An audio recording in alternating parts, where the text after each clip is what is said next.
The weather is getting warmer. It is that time of year for us, and we're now less than 2 months away from the start of hurricane season, if you can believe it. Well, the time is to get ready is certainly right now, and joining us from South Padre Island is Chief Meteorologist Anthony Yanez. He's attending the Tropical Weather Conference that's happening there this week. Anthony. Hey, Andy, we have meteorologists from all over the United States, but they're really focused only on coastal communities. So when you think about South Texas that goes through Florida all the way up the East Coast. And so we all know during hurricane season what we went through last year with Hurricane Beryl. And there's a fascinating, interesting study that just came out from our own National Weather Service. And joining me now is former meteorologist in charge, Jeff Evans, who just retired last month. And you were one of the members who put together this study, and I think it's fascinating when we looked at Beryl and we looked at power outages, what we went through with heat-related illness and heat-related death. Can you talk a little bit about it? Well, what we really found, compared to a normal summer, is that when we lose power, our heat-related illnesses shifted, the demographics shifted. So typically it's young males outside working that get heat-related illnesses. Without power, that shifted to our elderly. So what we were seeing were our senior citizens that were typically safe inside in air conditioning were the most at risk when we're without power.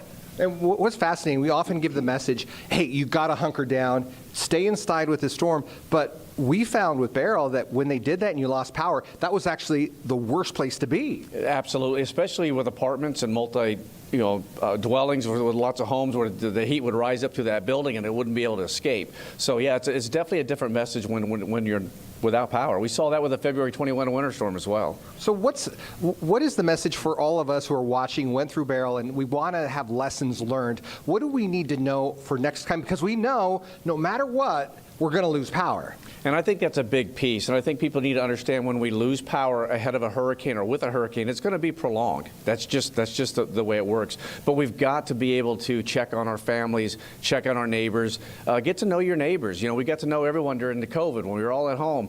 Keep those relationships alive and active and check on these folks. They're home, it's hot, there's no air conditioning. Make sure they're okay. Make sure, heck, getting them into a cold bathtub, for instance, could save a life. And many times the message I really want to get forth this hurricane season when there is a storm that's headed our way is you never know. You may be your neighbor's first responder. Your neighbor may be your first responder. They may be the ones helping you.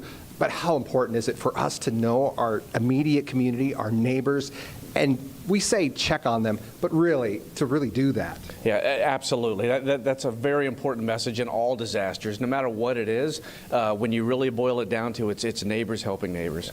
Jeff, thank you so much for your time. I appreciate it. Now, coming up in about a half hour, Andy, we are going to look at the latest hurricane forecast and what it means for Houston. Coming up.